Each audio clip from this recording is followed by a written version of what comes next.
दर्शितं येन तस्मै श्रीगुरुभ्यो नमः। व्यासाय प्रतिबोधितां भगवते नारायणेन स्वयं व्यासेन ग्रथितां पुराणमुनिनां मध्ये महाभारतम् अद्वैतामृतवर्षिणीं भगवतीम् अष्टादशाध्यायिनीम् अम्ब त्वामनुसन्दधामि भगवद्गीते भवद्वेषिणी। Thank you. So, Andrew, are you ready to read for us the verses?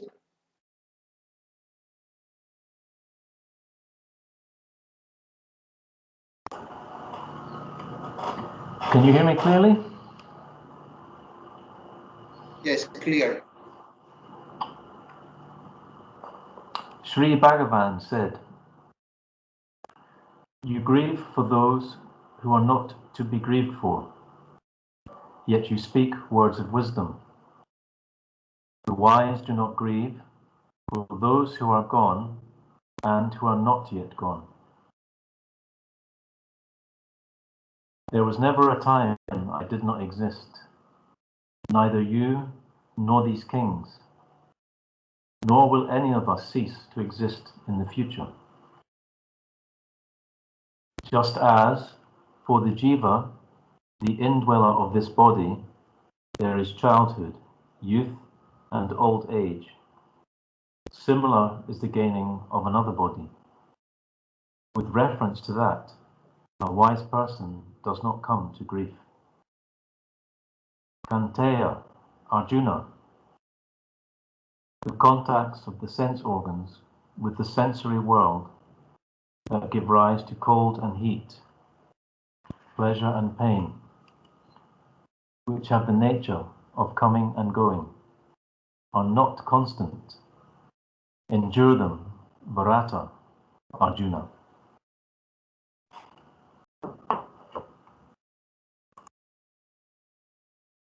So, the verses are not so difficult.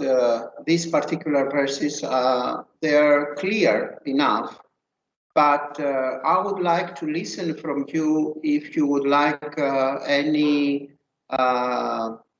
elaboration, or if you would like to ask something or to comment, because I don't really need, I see, to elaborate on these verses. They are very, very simple. Like, they explain themselves enough. But it's up to you if you would like to elaborate on something more, or if you have any questions or doubts.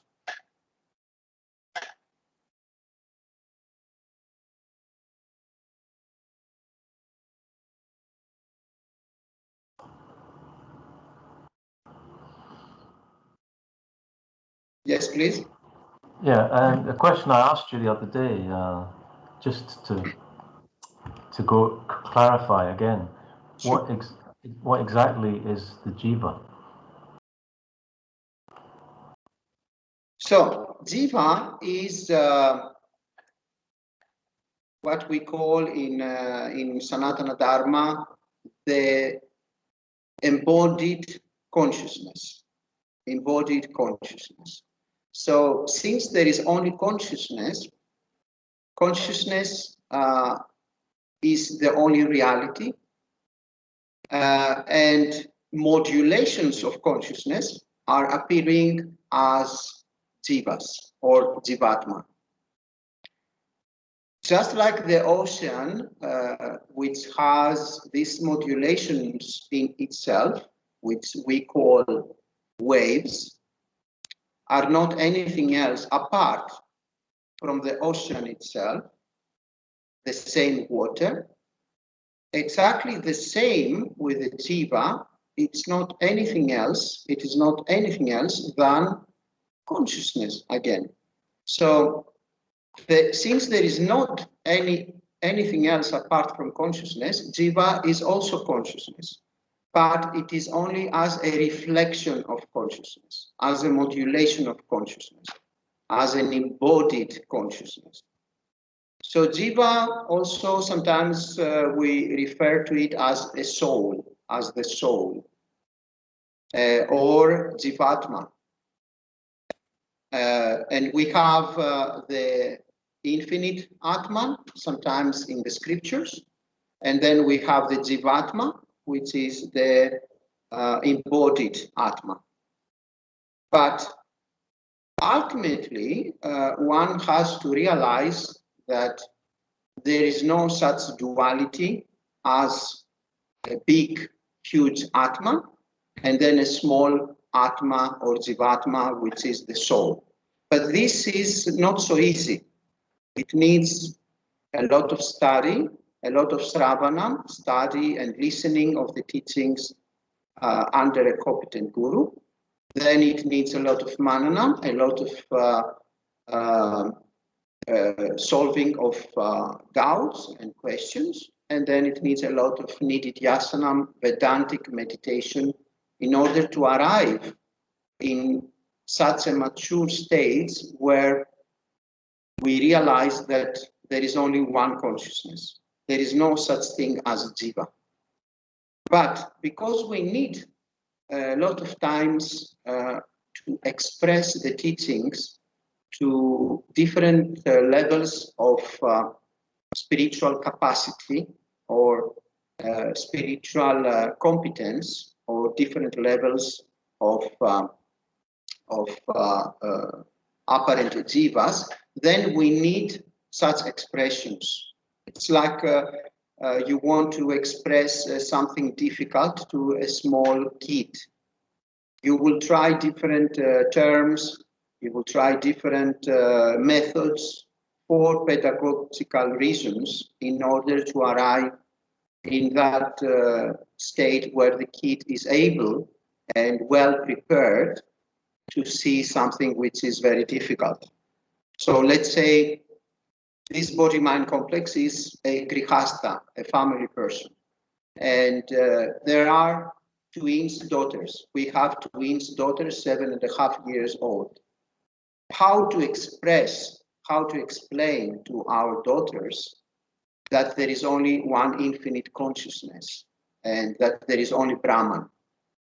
I cannot do that. This body-mind complex cannot do that. So what it does, it says to them, look, there is a good God, and everyone and everything have been appearing in this God. And everything that you see and everybody that you see, we are all this God. So, for example, by starting saying such preparatory talks, one day this body-mind complex will be able to express something more profound, and the daughters will be more prepared. So that's why you see all the time in the scriptures Dvaitam, dualism, together with Advaitam, together with non-dualism or non-duality. Why? Because not all are ready and well prepared for Advaitam. But jiva, in the end of the day, it is only an expression. It is only consciousness. Since there is nothing more, nothing apart than consciousness, than Brahman. The entire world, the entire universe, Jagat, all the apparent beings, all the jivas, all the souls, all the apparent objects do not exist. They are only an appearance in consciousness, made of consciousness, known by consciousness, and so on and so forth. But how to express to somebody who is not ready for such a profound teaching?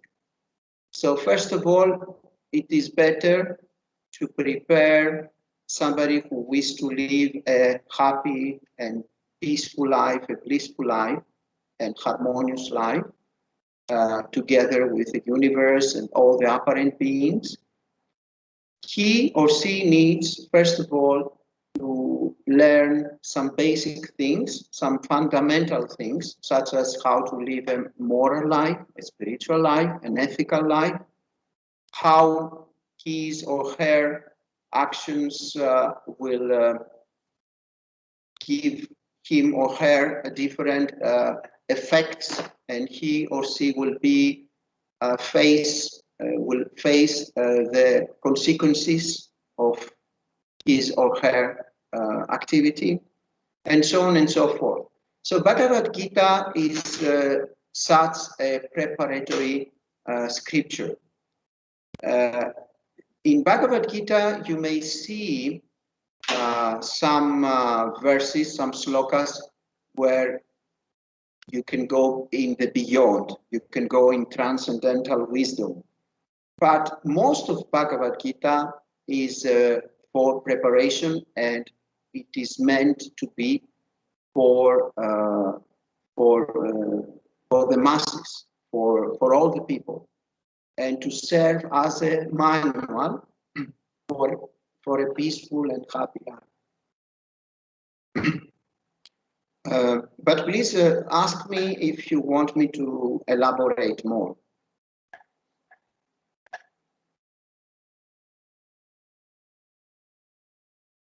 Okay, anybody else? Yes, Malati? Yes, please. In Bhagavad Gita also, in so many verses, it has told that whatever way you follow, you reach me. Krishna had said like that. So people are saying like that, I am doing the karma yoga, so I am reaching the God. I am doing the upasana, so I am reaching the God. So it is not necessary to come to jnana yoga, they are saying like that. Is it true? Now, this is very, very important question, and as Malati said, there is this misunderstanding and these misconceptions about karma yoga or even bhakti. Nobody can enter in self-realization or in self-knowledge with any kind of activity such as karma yoga.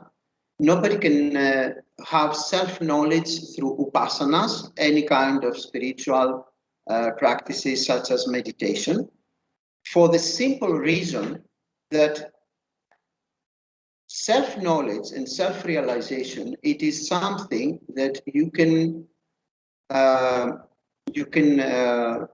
see and you can find out only through jnana, only through self-knowledge.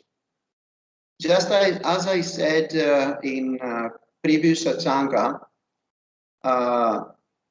you cannot learn Chinese language by doing bicycle or by swimming, but you need to find a competent Greek language teacher or a Chinese language teacher.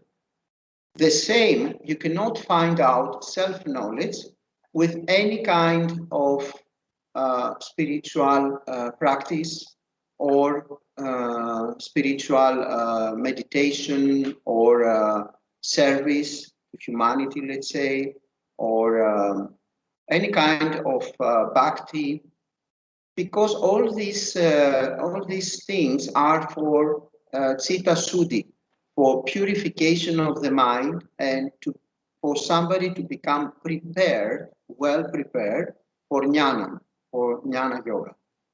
So actually, sooner or later, everybody should enter in the path of jnana yoga. There is no other solution. But because not all are ready for this level of study of self-knowledge, then the sages and the rishis have created different kind of practices, different kind of studies, and different kind of scriptures to prepare those who are not yet prepared. So let's say you have in your mind a very big misconception about something. By doing karma yoga, this misconception will not leave you. You cannot overcome this misconception just because, let's say, you do a Vedic ritual or a puja or anything with a kind of activity. This puja, this Vedic ritual, will purify the mind in order, when it is purified enough, to enter self-knowledge, jnanam, and find out the truth. The same with bhakti. Any kind of bhakti, any kind of devotional practice. Now, because we have different organizations, such as ISKCON, this is well known as Hare Krishna movement, a lot of people are having a lot of misconceptions. For example, in ISKCON, people believe that by chanting the mantra, a mantra, Hare Krishna, Krishna Krishna, Hare Hare, Hare Rama, Rama Rama, Hare Hare, they believe that by chanting this mantra is by itself enough. But that is impossible.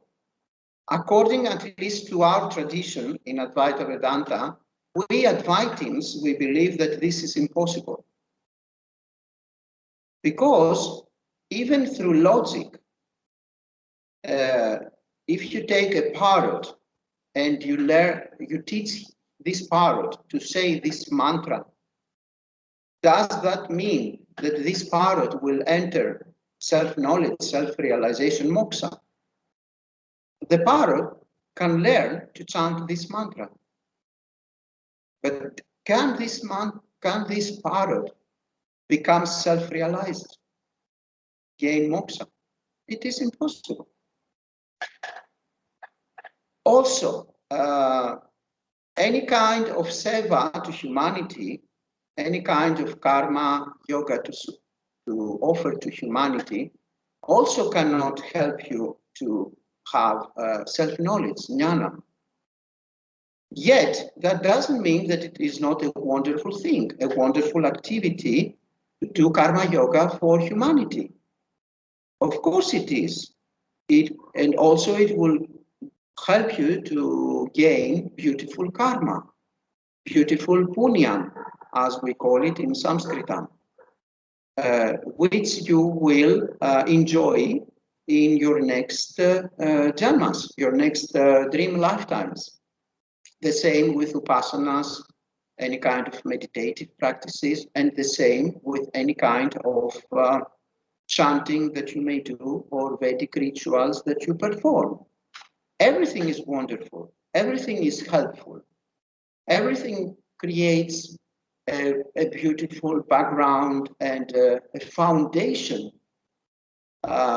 for a spiritual seeker to enter in a mature state the path of jnana, the path of self-knowledge.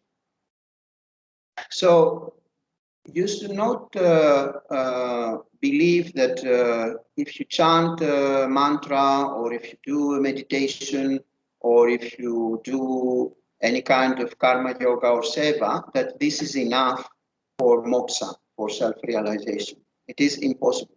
Although I highly recommend to do all these things for preparation and for citta suddhi, for the purification of your mind. And of course, the process of self-knowledge is not for everybody. You have to be prepared. And all these methods who were prescribed by the sages and the rishis and all the beautiful and profound scriptures are beautiful and are very helpful. Nevertheless, one should enter in a mature state the path of jnana. There is no other way. So, yes, Nagaraj. Hari Om. Hari Namaste. Om. Namaste. I have another question here related to the same discussion that we are having. There are people, or at least for the sake of myself, I myself as an example, intellectual curiosity is much higher. And I don't go into the karma yoga or the karma practices, but I'm more curious to go on the jnana path, like, Tattva Bodha and then Bhagavad Gita, and then from there onwards, Upanishad after Upanishad, I just keep reading, and acquiring knowledge. So, is this the right way to, approach the spiritual practice?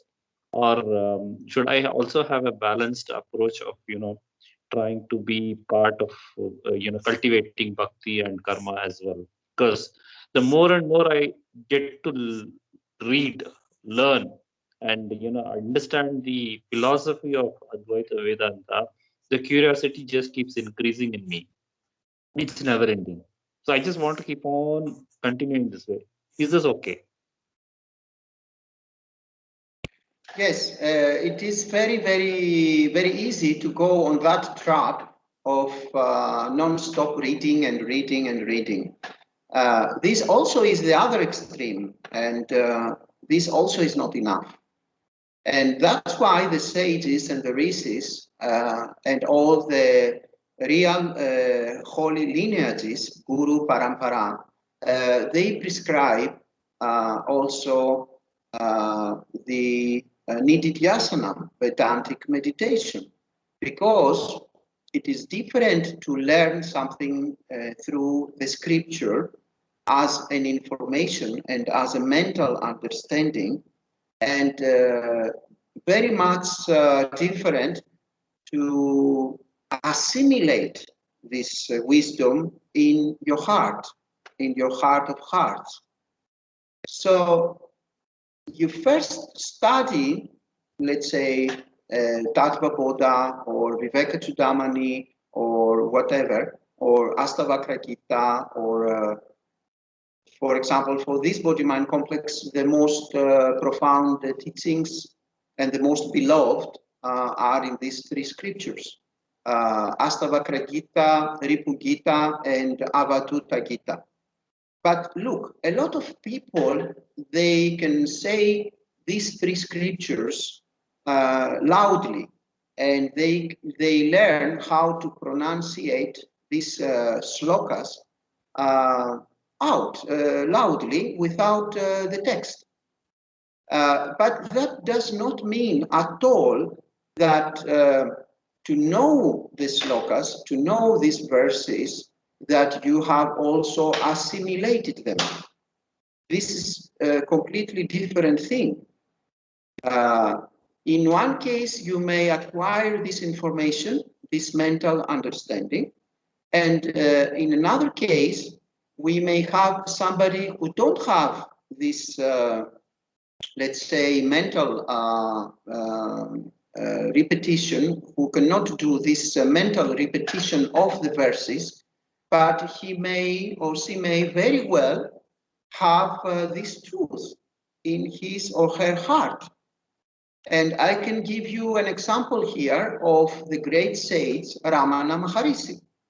Ramana Maharishi, he didn't knew from before, prior to his self-realization, he didn't knew this particular scriptures, such as Astavakra Gita, Avadhuta Gita, and Ribu Gita.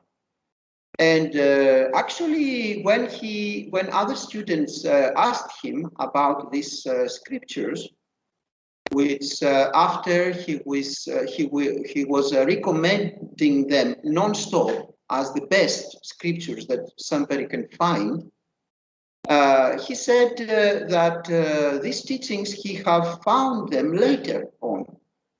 So we have a sage who was self-realized, who didn't knew this scriptures, who didn't have this mental understanding, but he had the realization of this truth, of this profound wisdom, transcendental wisdom.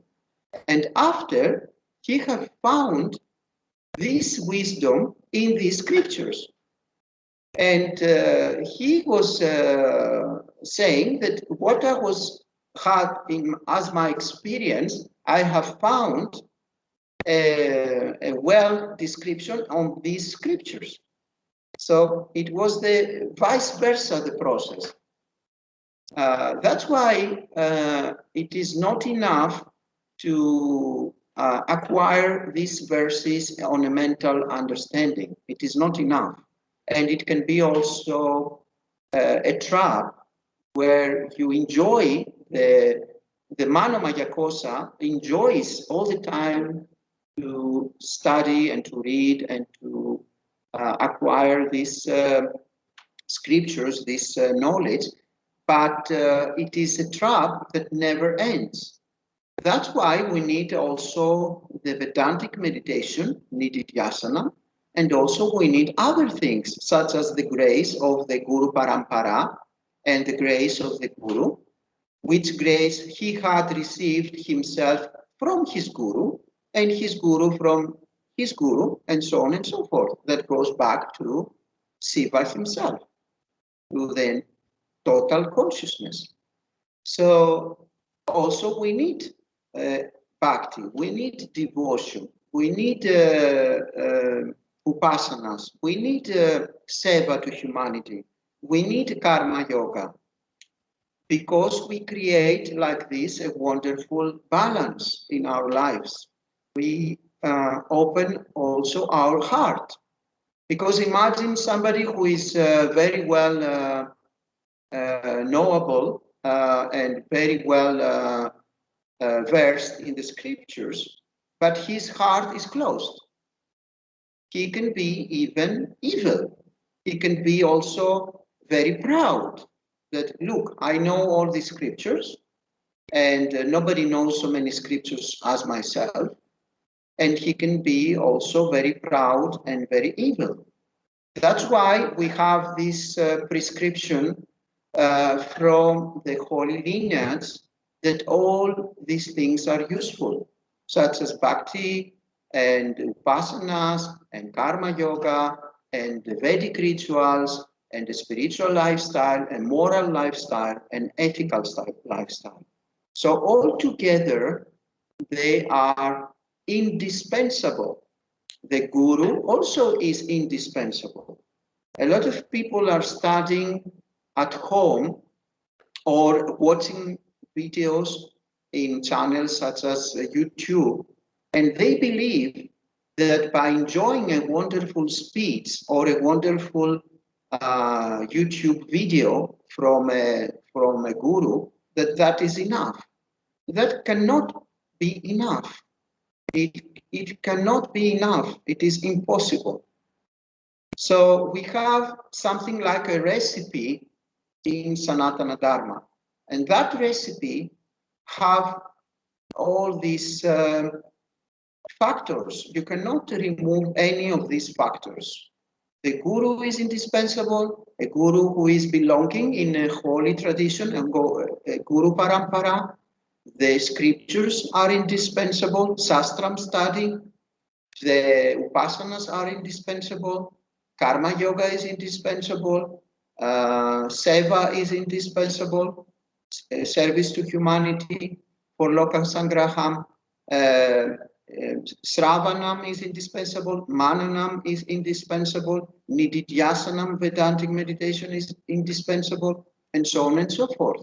So nothing of these constituents must be take out, because this will be a terrible mistake. Though, So ultimately, we'll have to lead a balanced life. Sure. To get to the point where we can go towards self-realization. But here again, I have one question is that, when coming to the Nididhyasanam, that is non-duality Nididhyasanam or Advaita Nididhyasanam, the amount of time that we perhaps find to spend on meditation may not be enough.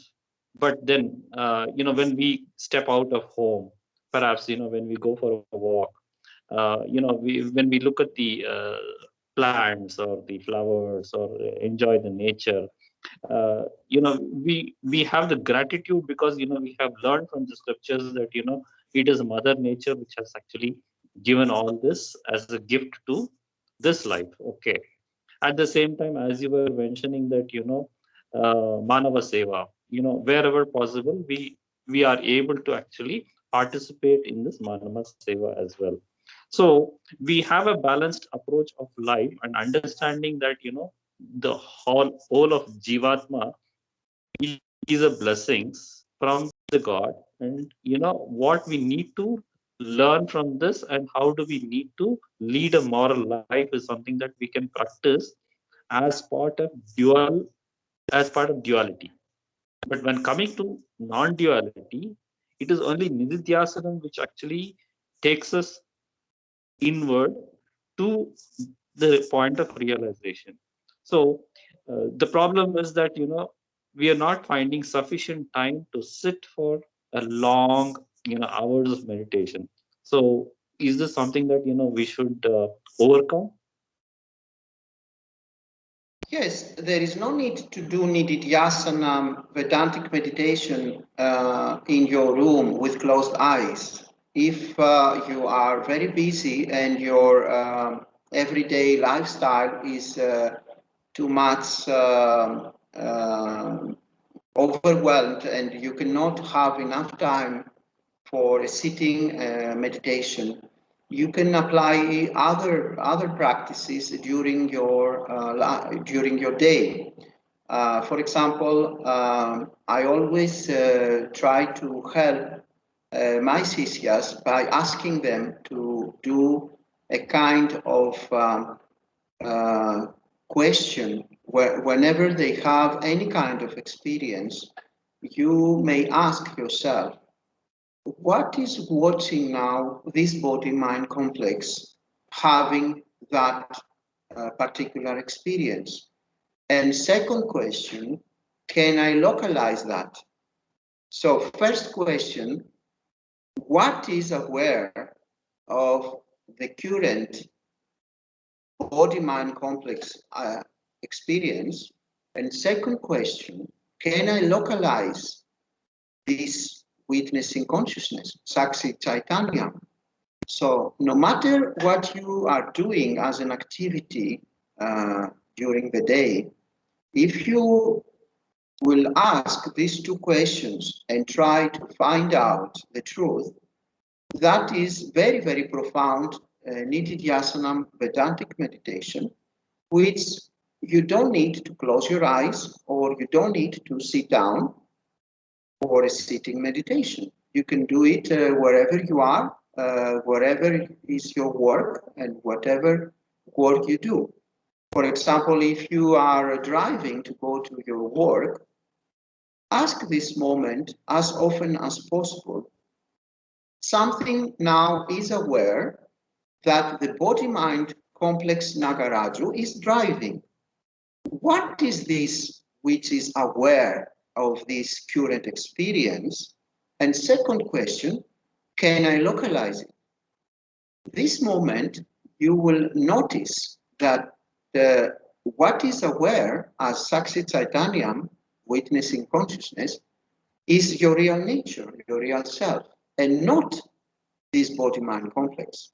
And secondly, you will be able to realize that this Satschitananda, this witnessing consciousness, cannot be localized. So it will give you, during your day, a window of the truth, without the need to go at home in a quiet room with closed eyes in a sitting meditation.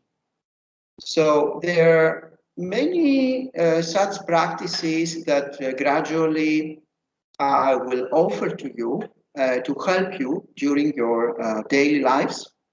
But for the moment, please practice these instructions and you will see a great result in finding the truth.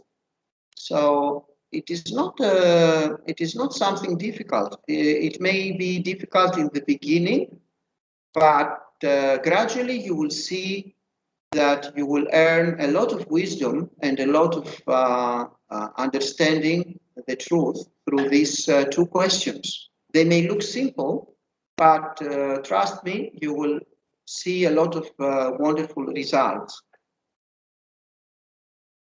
Okay? As a matter of fact, I do accept what you are actually teaching us, and this is how I've actually been doing.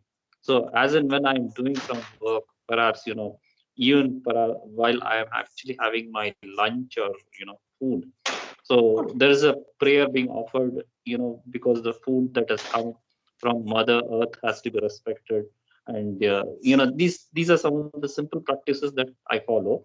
But of course, wonderful. The only part is the meditation. Only part is that the depth of meditation is still not reached in me, is what I wanted to understand, and whether I can still continue doing what I am, as you had just now explained. Is that good enough? Yes, if you continue to do as often as possible simple things such as praying before you have your lunch, if you chant, let's say, mentally during the day, all these things are wonderful and they are very much helpful. For example, when you are chanting inside you as often as possible a mantra, this will create a very beautiful, peaceful environment inside you. And it will help you not to have negative thoughts, for example, or thoughts which will lead you to do something like a negative activity. Or for when you study, let's say, one verse in a break in your work, you may have, let's say, every day with you one verse that you love, and look at it when you have break in your job, and contemplate on this verse. Any verse that inspires you from any scripture of our beloved Sanatana Dharma, or in particular Advaita Vedanta.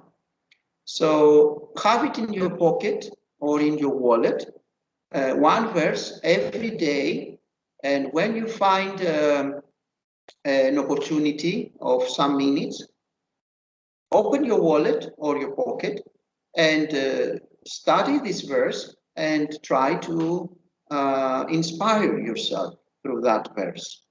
And then about the depth of your meditation, this will come when your post-meditation lifestyle is also in a kind of meditation more and more. So the problem here is most of the people, they have a meditation period in their day or in their night, and then they believe that this is enough. But actually, everybody must be in a meditative status during all day, and not only 30 minutes or 1 hour in the morning, 1 hour in the night, and that is all. Because the most difficult time to stay in awareness is not when you are sitting in meditation, but on the contrary, when you are dealing in your job with other people, sometimes negative people, negative activity. So there is the point that you must develop a meditative status. And there, in the rest of the day, it is very important to be in awareness. Because when you are sitting in your closed room with closed eyes and nobody disturbs you, then okay, that is very easy to do. It's not that difficult. But what about if somebody insults you in your work or in the streets? What about this moment? Are you able this moment to remind to yourself that I'm not this body-mind complex, I'm awareness, everything appears and disappears in me, consciousness, awareness, Brahman, and all that I see is just an illusion. It is just Maya. So this is the kind of lifestyle on a daily basis that will give very fast speed to the self-realization process. So as often as possible to remind ourselves the Mahavakyams, to repeat ourselves Mahavakyams such as Aham Brahmasmi, Tat Tvamasi, Om Tat Sat, and Mahavakyams will awake us this moment, will give us the window of awakening this moment, whether we are driving or when we are having any interactions in our daily lives or in our work or with our friends, with our colleagues, and so on and so forth.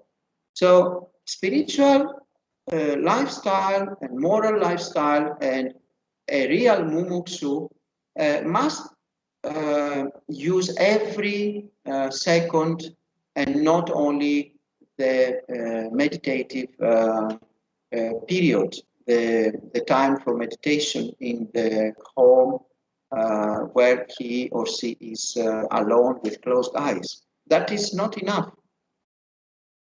But continue what you do, because what you do is really very, very helpful.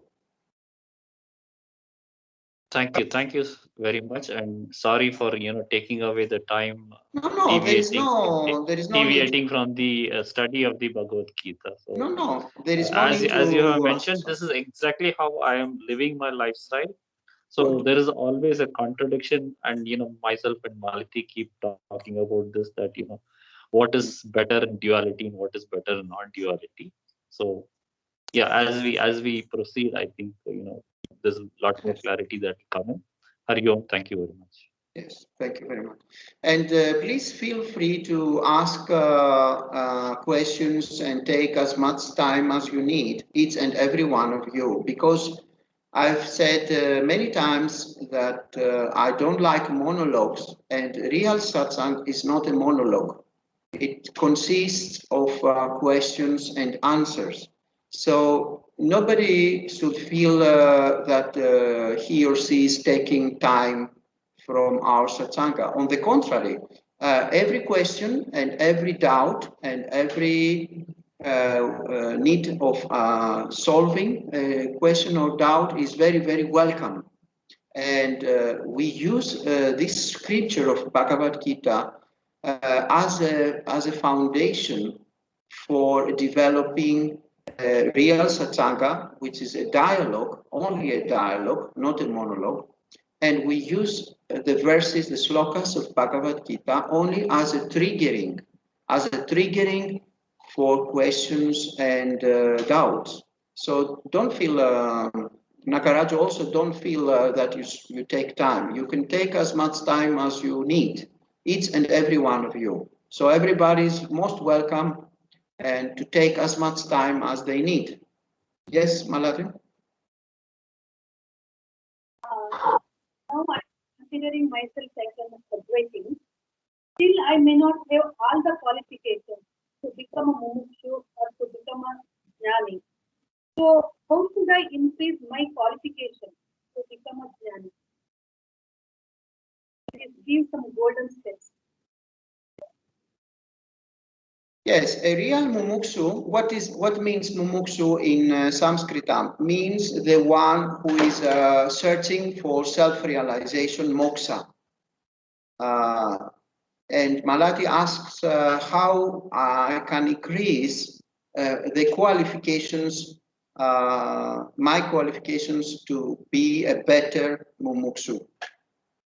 That is in connection with the previous question, where we were speaking about the preparatory practices. So a real mumuksu is the result of all the preparatory practices that we mentioned before. A lot of meditation practices, a lot of study, sravanam, mananam, a lot of karma yoga, a lot of seva to humanity. All these have the power to increase the qualifications to become a real mumuksu, a real seeker for self-realization, liberation, moksha.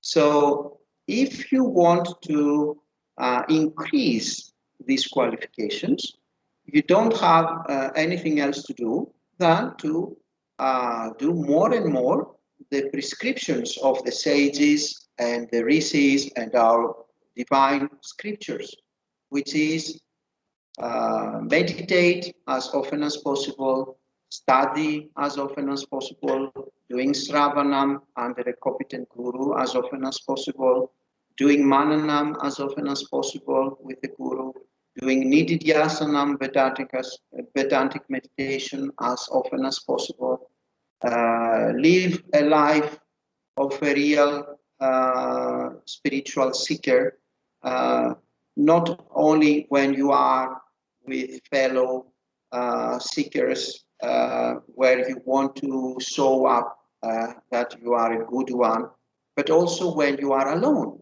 Because a lot of people, you know what they do when they are with fellow other seekers, brothers and sisters in the holy path.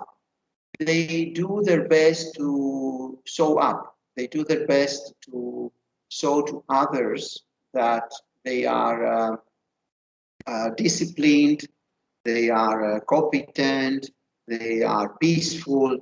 But what about when you are, let's say, with your husband and your husband or your wife insults you?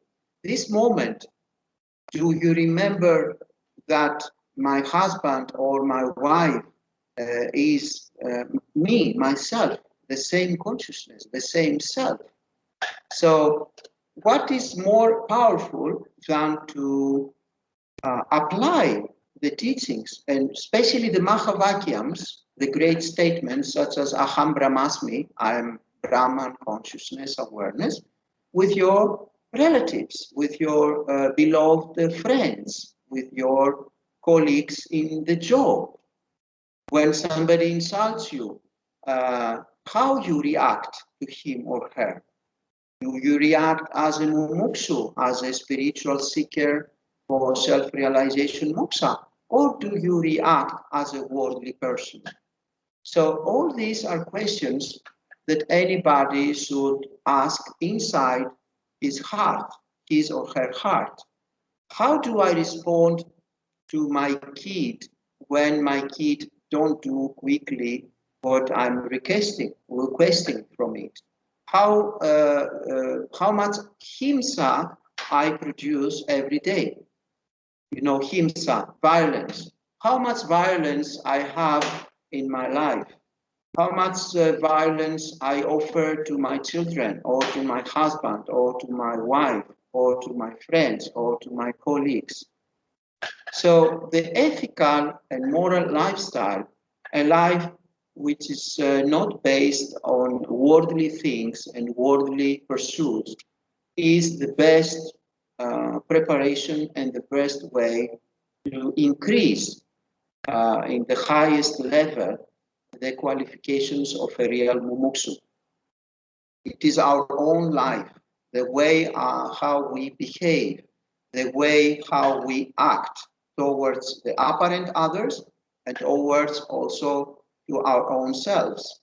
Because first of all, we have to love ourselves, because it is impossible to love others, the apparent others, because there are no others. But to love the apparent others, first of all, you have to love yourself. You have to love your true nature, your true self, as infinite impersonal consciousness, awareness, Brahman. And then you will be able to love the apparent others, who are just a reflection of you.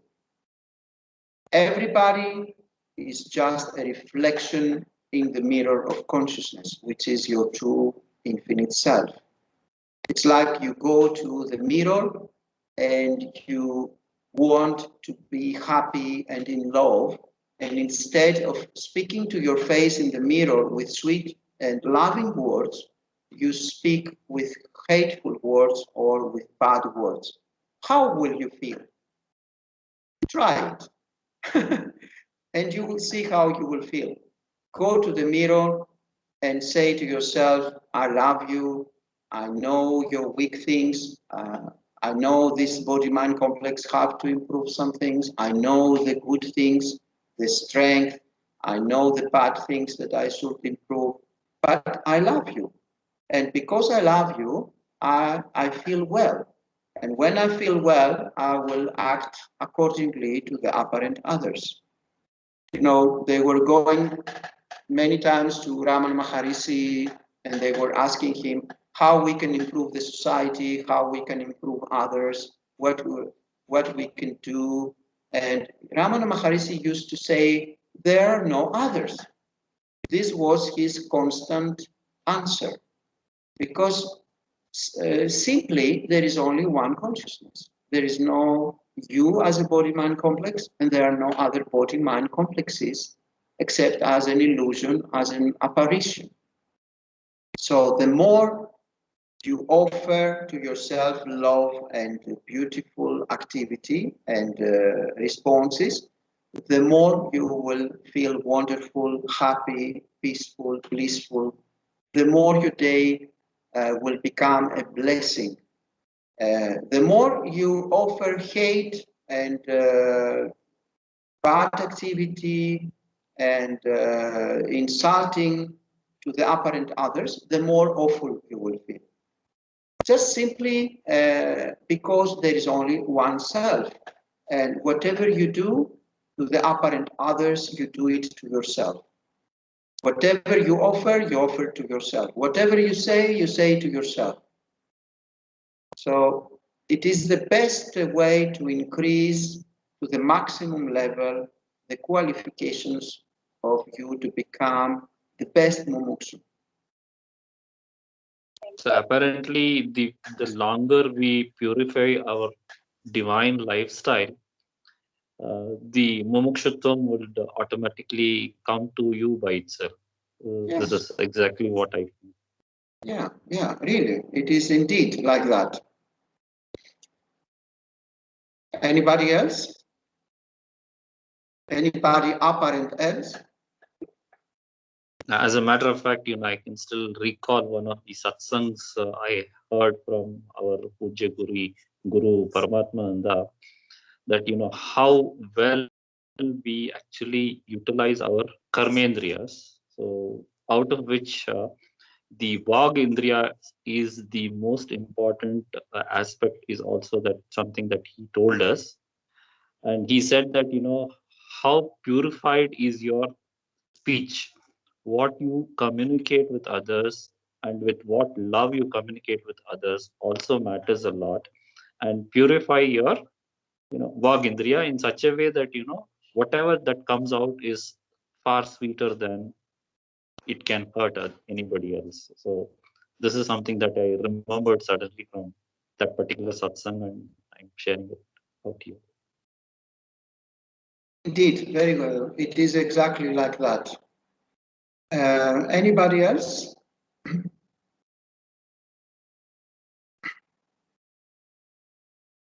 So I think it is enough for today. We can do now a small guided meditation, and we can close our tonight satsanga. So take a comfortable posture. Keep your spine and your torso vertical, but without any tension. Close your eyes just like when you want to sleep, without any tension in your eyelids.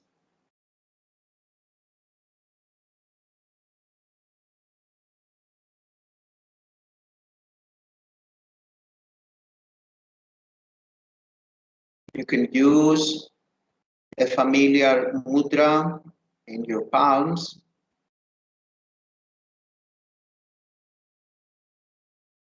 Try to breathe only through the nostrils. Keep your lips relaxed but closed, just like there is a seed of rice in between your lips. Keep your tongue in its natural position, place in the palate.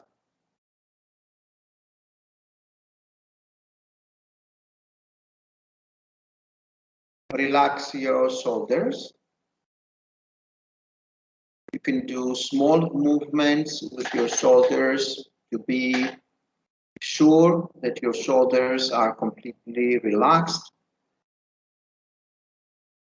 Put your palms on your thighs in a comfortable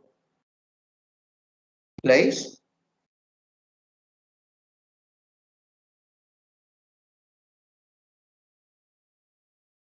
And scan the Annamaya Kosa, the physical body, from the toes upwards until you reach the crown chakra, Sahasrara. Scan the physical body, Annamaya Kosa, with awareness, presence.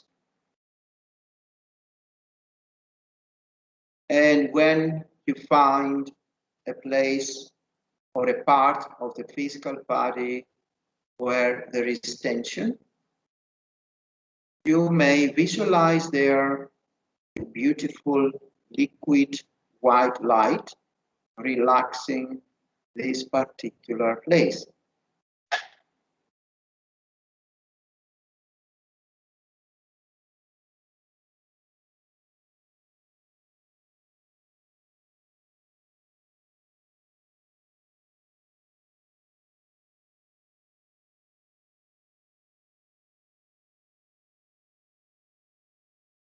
Fill up all the physical body, all the limbs, the torso, the head, with the beautiful white liquid light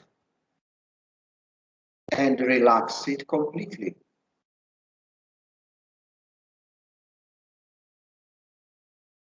Visualize the physical body as it is made of a beautiful white liquid light.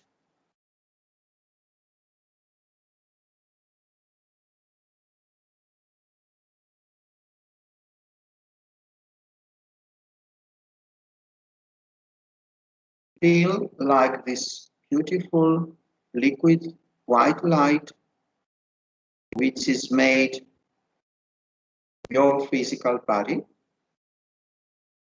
like melting into the ground.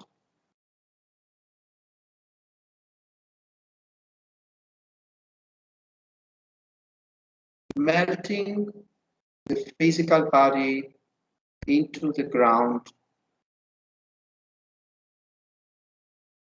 relaxing the physical body.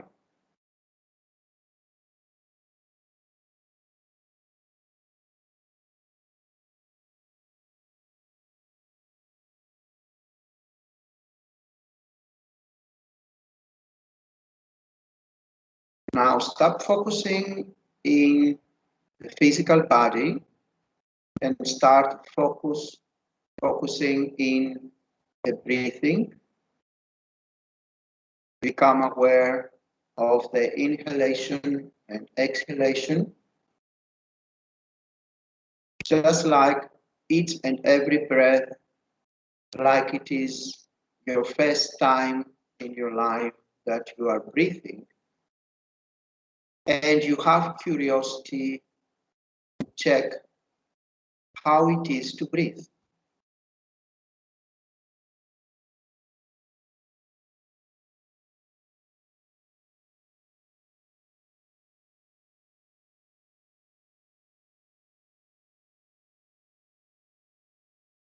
Do not try to modify your breathing.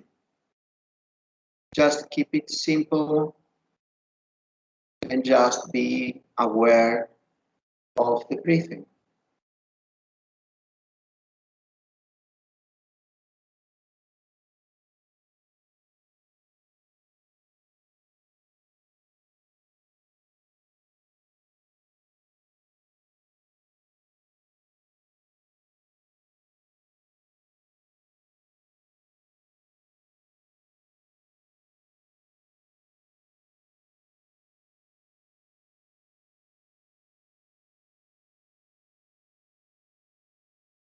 Now forget also the breathing and focus on each and every thought that appears and disappears in Manomaya Kosa, the mind.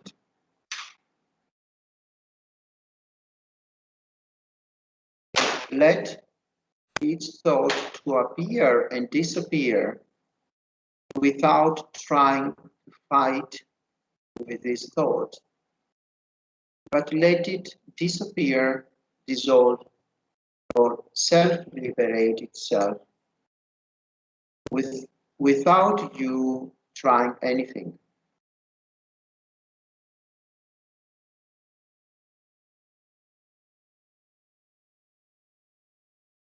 Be aware mostly in the space-like field of awareness, consciousness, where each and every thought appears and disappears.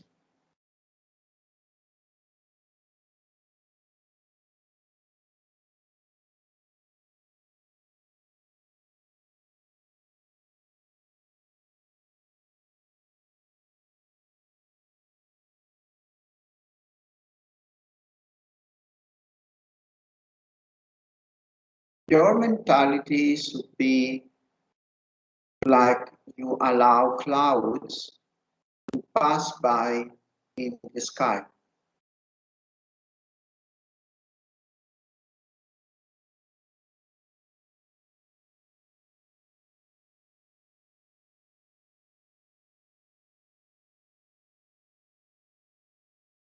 Now ask yourself, what is this which is aware of these thoughts?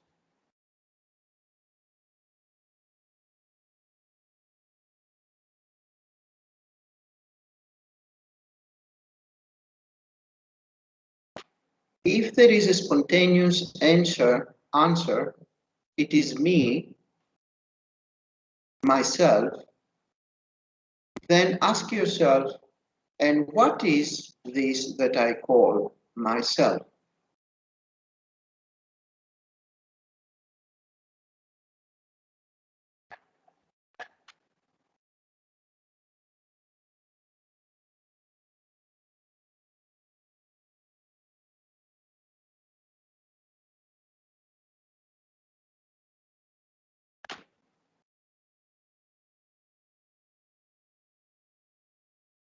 What means myself?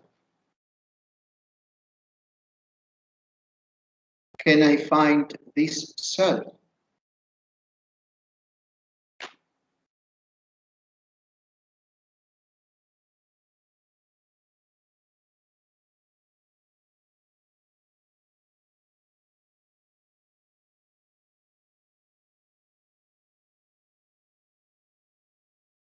Can I see this self?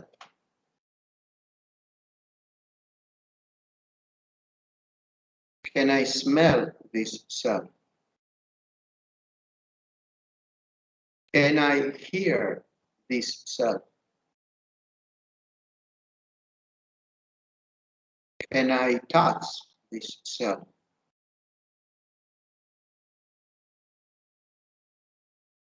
Obviously, you will be able to see, to know that this self is beyond the senses.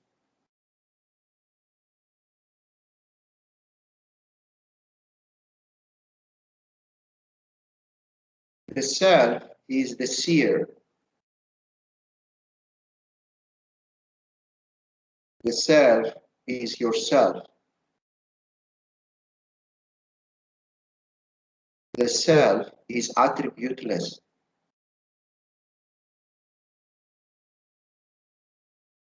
The self cannot be localized. The self does not have a name. The self does not have a shape or form.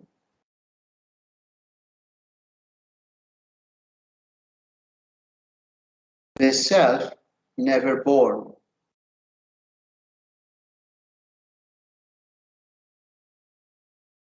The self is beyond time and space.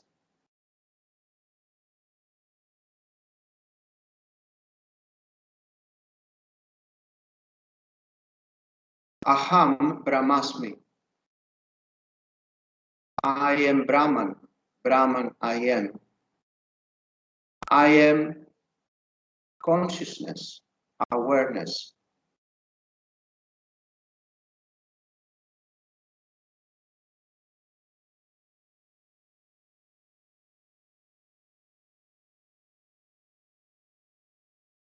I am of the nature of Satchitananda. I am of the nature of infinite truth and beingness. I am of the nature of infinite impersonal consciousness awareness.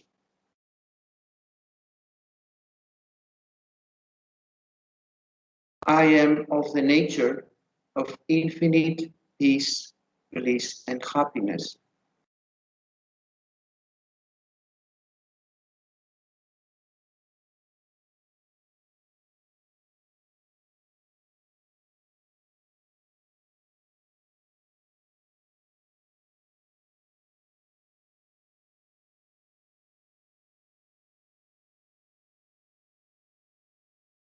Become aware of that which is here and now, listening and knows that it exists.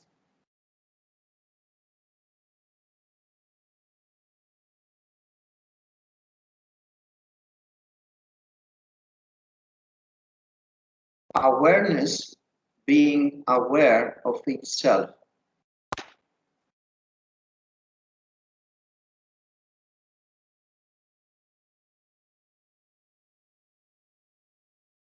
There is only awareness. All the rest are mental. Jagat, the universe, is non-existent.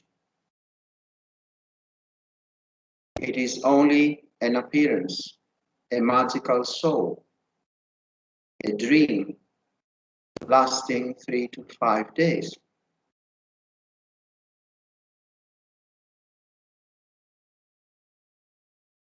All jivas do not exist.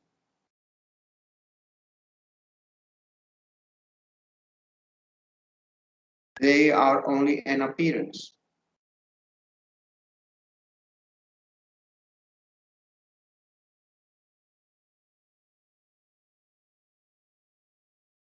Indeed, there is only Brahman, only infinite consciousness awareness. Aham Brahmasmi. I am Brahman. Brahman I am.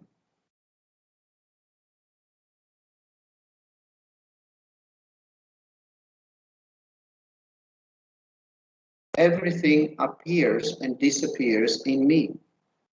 Consciousness, awareness, Brahman.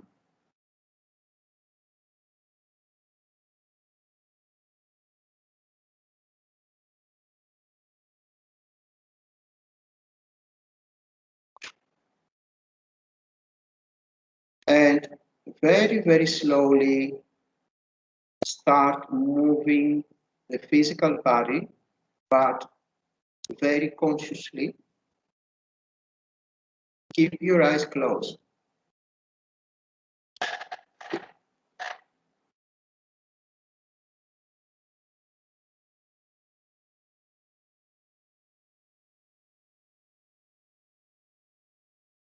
become aware of the physical body.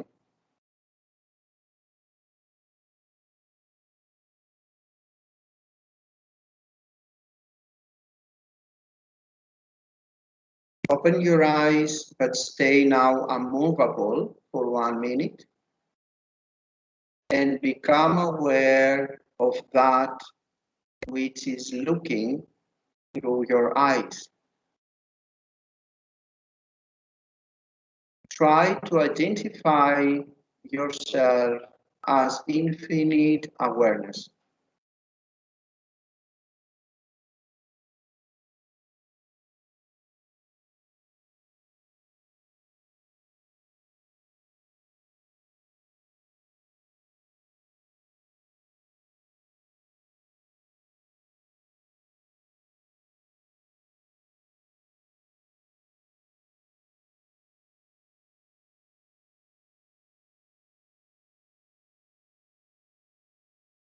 Okay? And who would like to close our tonight's Satsanga with Vedic chanting? Malaji, can you do again?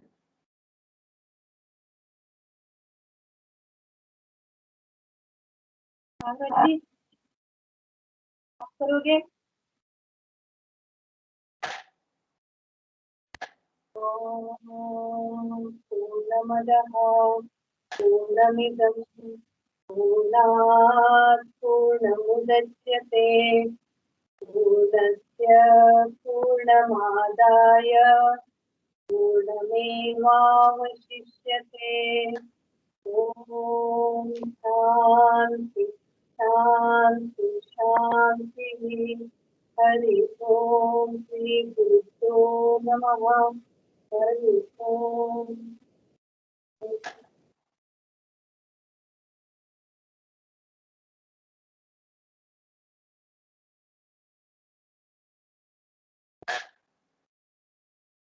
Thank you Thank you. Namaste.